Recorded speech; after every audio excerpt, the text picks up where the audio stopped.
እሺ ሎማዓንቲ ለለ ልደሊኪ ብሓቂ ዝበህገኪ ዓይነት ወድስ ዓይነት ምልክታት ትርእሉ ዝብል ኢና ክንርኢ ከምቲ ኩሉ ግዜ ዝብለክን ኣብዚ ቻናሊ ስኢልካ ኣባይታሊ ኣለው ወይ ለለ ስኢሎም ብቲኦሪ ጥራሕ ንፈልጦም ሕግታት ኣለዋ ሓቂ እዚ ተኮይንክሉ ከምዚ ተገይርክሉ ምናምን እናበልና ንውግዖም ነገራት እኒኦም ከፍቅረኪ ክፈትወኪ እዚኣቶም ምውጋዕ ገዲፈ እየ ተራኽቦሲ ብሓቂ ፀገም ደቂ ኣንስትዮ ዝፈትሑ ኣይኮኑን ድሕሪ ሕዚ ለውግዐክን ወግዒ ኣባይታ ለሎ እዩ ፍፁምነት ዘይኮነሲ ናይ ማን ንሕና ደቂ ኣንስትዮ እንታይ ንስሓሓት እንታይ ተጌርና ኢና ብኣግባቡ ንወዲ ተባዕታይ ክንሕዝዎ ንኽእል ወይ ድማ ትክክለኛ ዝኾነ ባህሪኡ ካብ ኣፉ ዘይኮነስ ካብ ተግባሩ ብኸመይ ክንርድኦ ንኽእል ዝብል ማለት እዩ ድሕሪ ሕዚ ብግልፂ ኣባይታ ብዘሎ ቋንቋ ጥራሕ ኢና ክነውግዕ ሎማዓንቲ ሒዘልክን ልመፀኹ በዚ ሕጊ ዝነገርኩኽን መሰረት ወዲ እንድሕር ለፍቅረኪ ኮይኑ እንታይ ይገብረልኪ ካብ ልቡ ማለት እዩ ካብ ልቡ ዝደሊ ተኮይኑ እዚ ሕንቅል ሕንቅሊታይ ምናምን ግደፎ እዚ መርዓምርዓ ጨዋታ ግደፎ እንድሕር ዝደለይኪ ኮይኑ እንታይ ትርእሉ ትኽእሊ ዝብል ብኣብነት ብውሽጢ ብዘማኽራኒ ኣሕዋተይ ኣብነት ገይረ ብደንቢ ገይረ ክነግረክን እየ ንቻናለይ ሓድሽ ስለኾንክን እንኳዕ ደሓን መፃኽን እዚ ቻናል ፍቅራዊ ሂወት ከንተጎልብታሉ ድማ ፅቡቃት ሓሳባት ትረኽባሉ መፃምድኽን ብፍቅሪ ክትሕዝኦ ከመይ ከም ዘለክን ትፈልጣሉ ቻናል እዩ ሕዚ እንታይ ሰብስክራይብ ግበራ ኢኻ ነባራት ናተይ ተኸታተልቲ ለለ ከምቲ ልሙድ እዛ ቪድዮ ላይክ ብምግባር ኣብ ኮሜንት ድማ እንኳዕ ደሓን መፃኽ ብምባል ጀምራለይ ሰናይ ምክትታል ስለዚ ወዲ ካብ ልቡ ለፍቅረኪ ተኮይኑ ንቁም ነገር ልደልየኪ እንድሕር ደኣ ኮይኑ ከርእየኪ ካብ ልኽእል ምልክት ፍቅራዊ ሂወትኩም ሲሪየስ ከም ዝኾነ ወይ ቁም ነገር ከም ዝኾነ ብተግባር የርእየኪ በቃ ቁም ነገር ከም ዝኾነ ማለት ግዜ ከምዚ ቦታ እና ትኹረት ከም ዘድልዩ ብኣግባቡ ብተግባር እዩ ዘርእየኪ ሓንቲ ኣብነት ክነግረክን ሓንቲ ለማኸረት ናይ ሓፍትኽን እያ ብርሕቐት እዮም ፍቅሪ ጀሚሮም እዞም መፃምዲ እዚኦም ንሕና ደቂ ኣንስትዮ ክነፍቅር ከለና ከምታ ኩለና ንፈልጣ ማለት እዩ ኩሉ ትኹረትና ኣብታ ፍቅሪ ጥራሕ እያ ትኸውን ክድብለለይ ዶ ይኾን ክፅሕፈለይ ዶ ይኾን ንራኸብ ዶ ንኸውን ምናምን ኢና ንብልና እዛ ሓፍተይ ኢለ ኩላና ከም ንሓስቡ ፍቅሪ ክሕዘና ከሎ ከም እንኾኑ ብርሕቐት እዮም ክልቲኦም ኣብ ወፃኢ ዓዲ እዮም ዘለው ማእዚና ንራኸብ ገለ እያ ትብል እና ኣብ ዝኾነ ሰዓት ሓሳባ ሰሚርላ ማለት እዩ ኣብዚ ዝኾነ ግዜ ሲ ክንራኸብ ኢና ይብላ ድሕሪ ሶምን ወይ ድሕሪ ወርሒ ድሓን ድሕሪ ተወሰነ ግዜ ክንራኸብ ኢና ይብላ እና ሕጉስ ትብል እሺ ትብል ካብኡ በቃ ክራኸቡ ከም ዘለዎ ምስለ ለሓሰበት ንክራኸቡ እቲ ንትወድውን ከሕጉሶ እዩ ኢላ ለሓሰበቶ ብምሉእ ትገብር ማለት ብዙሕ ነገር ንገብር ሓቂ ሰውነትና ነስተኻኽል ክዳውንቲ ንዕድግ ፀጉርና ነስተኻኽል ገፅና ግዛዕም ዛዕወፂና ከይኾን ቼክ ንገብር ነው ንብሉ እዚ ኩሉ ነገር እናገበረ ስቀንያ ማለት እዩ ንምንታይ ስለትፈትዎ ስለተፍቅሮ ፅብቕቲ ኮይና ክትረአዮ ስለትደሊ ብኡ ቢሉ ድማ ቅበላ ስለትደሊ እዚ ናይ ፍቅሪ ትርጉም እዩ ብድሕሪኡ ግዚኣ ኣኺሉ ናፍቲ ንሱ ዘለዎ ዓዲ ትኸይድ ምስ ከደት ናብ ባዕሉ ገዛ ተኻርዩ ዝነብር ሽዑ ግን ኣብ ገዝኡ ቤተሰቡ ማለት ዞም ብዘመድ ነገር እኒኦምሽ ዘመድን ኣዕርኽትን ሒዙ ፀኒሕዋ ኣብ ገዛ ኢማጅን መፃምድያ ትመፅእ ዘላ ናብ ውልቆም ዝኾነ ግዜ የድልዮም እዩ ወዶ ፅቡቅ ሰዓት ከሕልፉ እኒኦዎም ወዶ ብቁም ነገር ስለለይረአዩ በቃ መፀት ኣይመፀት ነው ቢግዲል ኣይኮነ ተመፀት ፅቡቅ ተዘይመፀት በቃ የውግዑ ይጫወቱ ናብ ውልቆም ልበሃል ሰዓት የብሎምን ካብኡ ይፈላለዩ በዚኣ ልክዕ ሓሲቡ ተዘጋጅ ይፀንሓ ማለት እዩ ካብ ድሕሪ እዛ ጓል ይጨንቃ ዋ ከመይ ማለትስ ኮይኑ ክፀንሐና ይኮነ እዩ ነይሩ ተዘጋጀ ሰውነት ተስተኻኺላ ገለ እያ መፅያ ፍቅሪ ካሕልፉ ሓሲባ ማለት እዩና ምስ ከደት በቃ ምስ ቤተሰቡ እኒኦ በቃ ታማ ትገበር ተቐቢልዋ ሒዛ ኣትያ ብድሕሪኡ ንፅቡቅ ነገር ለ ክኸውን ይኽእል እዩ ከፋልጠን ስለዝደለየ ክኸውን ይኽእል እዩ ገሌላ ሓሲባ ምንም የብለታ ካብኡ ተቐፀለት ሓንቲ መዓልቲ ኢቭን ቀርያታ መምለሲ ሰዓታ በፂሑሲ ክኸዶ ይገበሮም በቃ ቤተሰቡ ተማውሉ ነበሩ ዘመዱ ኣብኡ ምስኦም ሓቢሮም ቀንዮም ናብ ውልቆም ሰዓት ዝበሃል ነገር ይሕለፉን መረኸቦም ስኢልካን ከንቱ እዩ ነይሩ ምንም ፍቅሪ ከይሕለፉ ተመሊሳ ናፍቲ ዝነበረቱ ዓዲ ትኸይድ እዛ ሓፍተይ ማለት እዩና ሕዚ ብናይ ማን ደሊዋተ ዝኸውን ናይ ማን ዘፍቅራ ናይ ማን ዝናፍቃ ናይ ማን ትስምዒት ናይ ፍቅሪ ስምዒት ዝበሃል ነገር ተዘልዎ ፆትኡ ባዕሉ ይደፋፍኦ በይንና ሞ ፍቅሪ ክነሕልፍ እኒአና በይንና ሞ ዝንገብር እኒአና ኢሉ ንክሓስብ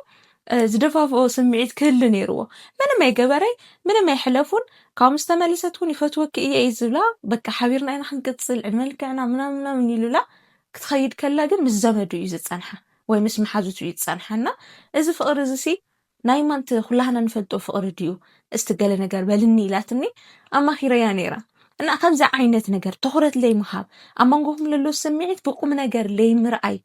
تهلو وتودي كاول باي فكرة ስለዚህ እቶም ስኺ ጮጮ መሲሎም ዝረኣይኹ ዘለው ለይደወል ካለና በልክ ትኽርዮ ለይፅሓፍ ካለና በልክ ትኽርዮ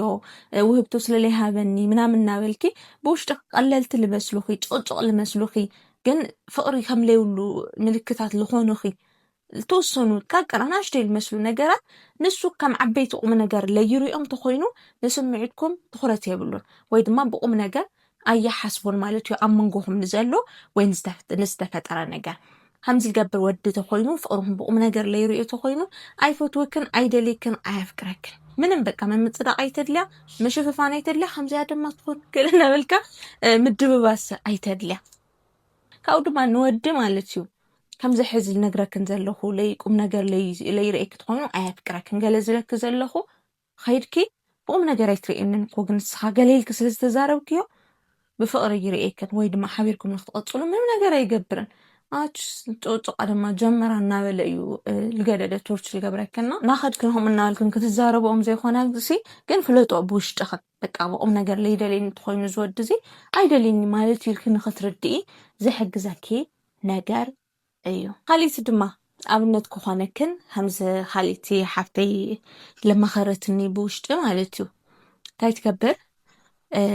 ብጣዕሚ ልባብ ልባቶ ፍቅሮ ናይ ቁልዕነታ በቃ ብጣዕሚ ትደልዮ ወዲ ኣሎ ብጣዕሚ እያ ትፈትዎ ሓቢሮም እዮም ፀኒሖም ሰማዕ ውሽጢ ዓዲ እዮም ንነዊሕ ሰዓት ሓቢሮም ፀኒሖም እዮም ማለት ዋላ ንሱ በቲ ዝነገረትኒ ተኾይኑ ኣነ ሕዚ ምስ ነገረትኒ ዝሓሰብኩ ወይ ዝተረድአኒ ነገር ተኾይኑ እሳ እያ እምበይ እሱ ብዙሕ ኣይፈትዋይ ኣይፍቅራይ ኣነ ክርድአኒ ከሎ እሳ ክትዛረብ ከላ ግን እንታይ ትብል ብጣዕሚና ንፋትዎ ብጣዕሚና ንፋቐር ብጣዕሚ ልፈትዮ ለፍቅሮ እና ንራኸብ ክለኒ ከሎ ኩሉ ግዜ ሲ ምስ ተራኸብናስ ከ10 ደቂቓ ፀኒሑስ ወዲያው ዝኸይድ ወይ ለለ ኣብ ናይ ገዛ ንራኸብ እሞ ካልደልያ ነገር ምስ ገበረስ ማለት ሴክስ ምስ ገበሮ ማለት እዩ ወዲያውስ በጣም ስራሕ ንያትኒ ገለ ይብለኒ ወይ ለለስ እከለይ ፅበይን ኣሎ ናው ድማ ሒዘክ ክኸይድ ምናምን ይብለኒ እሺ ተይለዮ ይወስደኒ እሞ ምስ ዕረኽቱ ኮይና ካልኾነ ዳመስተ ምናምን ኮፍ ንልሞ ግዜ ነሕልፍ ኮፍ እንድሕርሽ ኢላቶ ኣይ በቃ ክኸይድ እየ ችግር የብሉ ገዛይ ተይለዮ የለለ ገዛይ ይሰደኒ ታክሰት ሒዙ ገለ ትብለኒ እና እምቢ ወይ ኣይንራኸብ ታይቡ ክንራኸብ ከለና ሲ ወይ ኣይንራኸብ ይበለኒ ተተራኺብና ለለ ስለትናፍቐኒ ነይረ ስለልመፀካ ኩሉ ግዜ ስለለይ ንራኸብ ትናፍቐኒ ስለለለኻ በቃ ምርኻውና ለይተርፍሲ ኣብ ልምቼካ ኣብ ልጥዕመካ ሰዓት ግበሮ እሞ ፅቡቅ ዝኾነ ግዜ ምንታይ ክነሕልፍ ኢላ ተዛርቦ ብድሕሪት ይልምልሰለዎ ኩሉ ግዜ ማለት እዩ ኩሉ ግዜ መውፅኢት ኣፉ ምፍቃር ማለት ኮ ናይ ግድን ይኾነ ሓቢርካ ከምቲ ፊልም ትርእዮሲ ነዊሕ ሰዓት በቃ ናተጀናጀንኻ ወይ ፅቡቅ ግዜ ናሕልፍካ ገለገለ እኮ ኣይኾነ ኣነ ንዓኸ ክሳብ ንሓዳር ክሳብ ዝደለኹ ኹሲ በቃ ኣብኣ ያቃልና ክትፀንዕ ዘለዋ እምበርስ بحد سلن تمازز ناس أي خوني بقى نراخب لنا كهوت أنا ما يخدي تدليك نعخي ولا تا لدليا سيكس تون جلسي تدلياس كاخي يكوز وسط نعمني يبلني نحق أديو يفترن نديو مالت أنا في أرسل لحزن أمري سل تشفن خصي لا يرد أني نقدر كيه اللي إلى أما خرني لا حتى تتني حفتي للني هز كابزا حفتي خنزي مالتيو النقرة إنه كله تزنقركن في حميتي نقر إن كان مرخبك أي فكرك تخوينا عم تخون لا من ملخن نحن هذيك أنا اشتوي فقرك حزنا خلو مالتي أمرنا بس أنا قول عيش نشتي قول عيش نايم حساب عقمو وينايم حساب من قدو سفح البالة قرنشاف للو زيات قلنا زي جلز نحن غنا فكر خلنا مالتيو تازد لنا يا بناي وعلنا من تصارينا نري حتصير خللكو بك أنا ويح مسؤولي للرئينا ليه حسوا ليه فكرنا قالنا هالليلة هم ليه فكرك مسؤولي للرئيت نحداري سلدليك الولا مالتيو تقبر له قريفو هالخد له وينا مسمح حاجته أكيو حيزو خايدو مستلست يالوسي በቃ ናይማን ረሲዓቶ የፍቅረኒ እዩ ንሓደር ተደሊኒ ማታይ ኢላ ንክትሓስብ ይገብራሉ ብሬን ዎች ይገብራሉ ማለት እዩና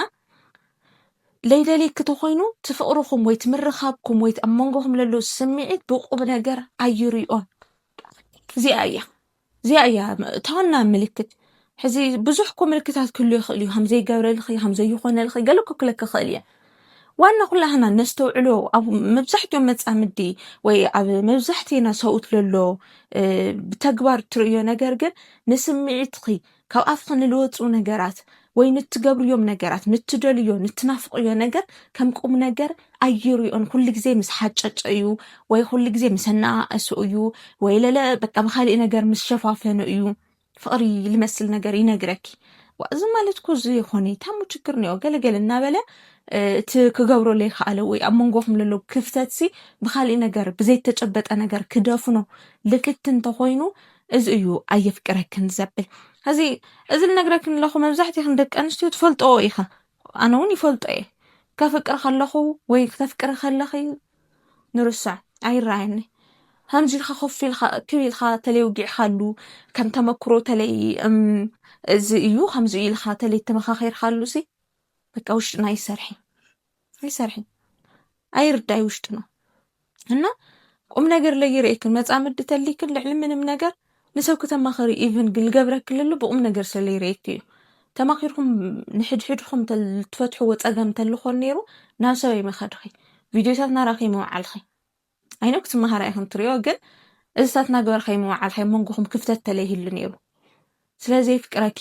ስለ ኣመንጎኹም ክፍተት ስለ ዝተፈጠረ ምናምን እዩ ካብ ድማ ብጣዕሚ በቃ ናይ ደቂ ኣንስትዮ ዓብይ ክፍተትና ኣወዳት እውን ክብድሉና ዝገብረና ነገር እንታይ ይመስለክ ንሓዳር ዓብይ ቦታ መሃብና ንቁም ነገር ይደልይኒ ኢልና ምሕሳብና ኣብ ርእስና ባዕልና ብንፈጥሮም ኣናእሽተይ ነገራት በቃ እቲ ፍቅሪ ልክዕ ከምኡ እዩ ከምቲ ርእሰይ ለሎ እዩ ኢልኪ ክትኣምኒ ስለዝገበረኪ ልዕሊ መጠን ክተፍቅርዮ ስለዝኾንኪ ኣብ ምድሪ ለየለ ግን ብምናብክ ናፈጠርኪ ምስ ትወዲ ለየለ መድክዮ ወይ ለየለ ነገር ከም ልሎ ጌርክ ስለትሓስቢ እዩ ንሶም እውን ሓምድላዮም ዝኾኑ ዘለው እዞም ወዳት ማለት እዩ ነዚ ነገር እንድሕር ለቢምኸ ንኽኢል ክንኦ ኮይንክን ምንም ኣይትጉዳ ብቁም ነገር ዘይርኤኒ ተኾይኑ ሲ የፍቅረክ የና ዝበለንስ ትርጉም የውሊ ምናምን ኢልካ ንምውሳን ቀሊል ይልኾነልክን እዚ ክብለክን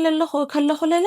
ሕዚ ኸይድክን በቃ ንሓን ፈላለ ኢና ኢልክን ክትውስና ይኾነ ለይመስል ኣይትውስና ማንም ጓል ኣይትገብሪ ኣይትውስን ማንም ጓል ማለት እዩ ለግኔት እንከን ተግኔሉ ኣይትፈላለች ግን ታይ ይኾን መስለኪ እንድሕር ብቁም ነገር ሰሚዕኽና ንኾይንክን ኣትሊስት ተሓቅና ተረዳእ ክንኦ ትኸዳ በቃ ኣይቅበለኒ ለሎ ማለት እዩ ኣይፎትየኒ ብቁም ነገር ኣይርኤኒ ለይ ማለት እዩ ናበልኺ ተጉዳይ ናቕለልኽዮ ንኽትኸዲ ፍቅርኹም ከምትሱ ተራግ ነገር ገይርዎ ለሎ ተራ ነገር ጌርክ ንክትርእዮ ዝሕግዘክ እዩ ካብ ብድሕሪኡ ቀስ በቀስ ትለምዶ እንከን እናተረኣይካ ክኸይድ ከሎ ክፍተቱ ናራእኽዮ ትኸዲ ከለኺ ምፍልላይ ካብልሉና ሓሰብክ ንኽትከዲ እዩ ልገብረኪ ተጠቂማት ከም ልትኸውን ተስፋ ይገበር እዚ ሓሳብ ነጋለ ክመፀክን ኩሉ ግዜ ክመፀክን ካብ ሕዚ መዓልቲ ክመፀክን እየ ከይስልቸክን ከይትመንዋኒ ላይክ ክበራ ይኽን ሓሳብ ተሊክን እውን ኣብ ኮሜንት ኣስፍራለ ኢኽን ኩሉ ግዜ ክመፅየ ካብ ሕዚ ኩሉ ግዜ ክሳብ ዝስልቸክን ክመፀልክን እየ ጥራሕ ሓሳብ ክረክብ ብውሽጢ ረኽበኒ ብውሽጢ ኣውግዓኒ ይኽን ካብ ምጠልክኒ ቴሌግራም ኣካውንተይ ኣብ ቀፃሊ ሰዓት ንረኸብ ሰላም